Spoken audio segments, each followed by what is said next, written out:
Welcome to Canada Day 2020, virtual and online. I want to start by acknowledging that we are in the traditional territory of the Haudenosaunee, the Huron-Wendat, the Anishinaabe, and most recently, the Mississaugas of the Credit. Bonjour tout le monde, je vous souhaite la bienvenue ici pour la Fête du Canada. Bonne Fête du Canada 2020. Folks, I'm going to be straight with you and say this has been a very, very difficult year, and this has been a very, very difficult pandemic.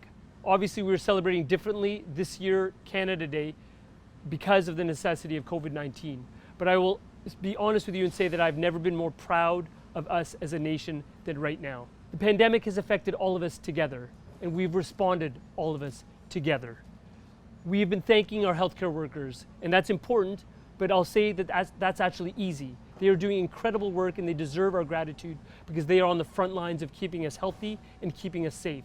But what I think has been remarkable has been our knowledge and understanding of so many other essential people that are in our communities. Who am I talking about? I'm talking about the people that keep our grocery stores stocked. I'm talking about the cashiers, the people that run small businesses like our convenience stores, the bus drivers, our cleaning and sanitation workers. So many people are fundamental to keeping a city like Toronto and a nation like Canada running, and they are all essential too.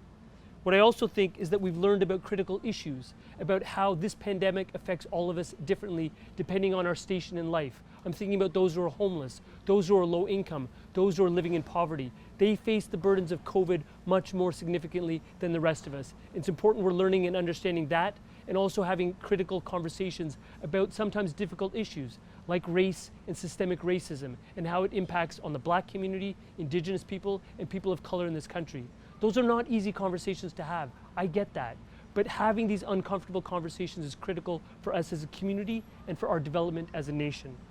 I know that we've been affected, all of us, differently. Seniors, individuals, parents, children. I know that at a policy level nationally, we've tried to address those concerns, meeting people's needs individually through income support like the CERB, meeting the needs of the business community through things like the rent relief program, the Canada Emergency Business Loan, and the wage subsidy, addressing the needs of seniors, students, and others through targeted income supports and things like a top-up to the Canada Child Benefit. That is all incredibly important, but I'm not here to talk to you about national level responses. I want to talk about the local one, as your representative here in Parkdale High Park. I'm talking about the parents who have stepped into the breach and become surrogate teachers for their young children. I'm talking about people like me becoming all of a sudden attempting to become masters at grade 4 math and become surrogate instructors for our children. It's hard, but we're all doing our part. I want to talk about those kids who have been so patient and so resilient through very, very difficult times over these 4 months. You are community heroes just as much as the rest of us.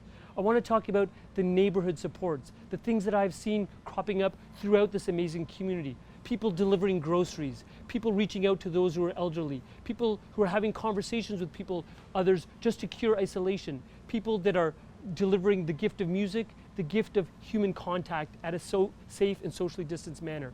These are all critical initiatives. What I remember well is something that Prime Minister Trudeau has often said, that the story of Canada is about ordinary people doing extraordinary things.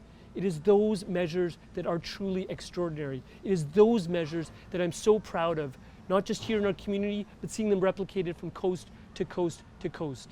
Those are what define us as Canadians, and I can say to you with all sincerity, those are what make me proud to represent not just this community of Parkdale High Park, but to represent this country in the House of Commons. Thank you for joining me today for Canada Day virtually. I look forward to the day when we can celebrate together again in person. Merci beaucoup.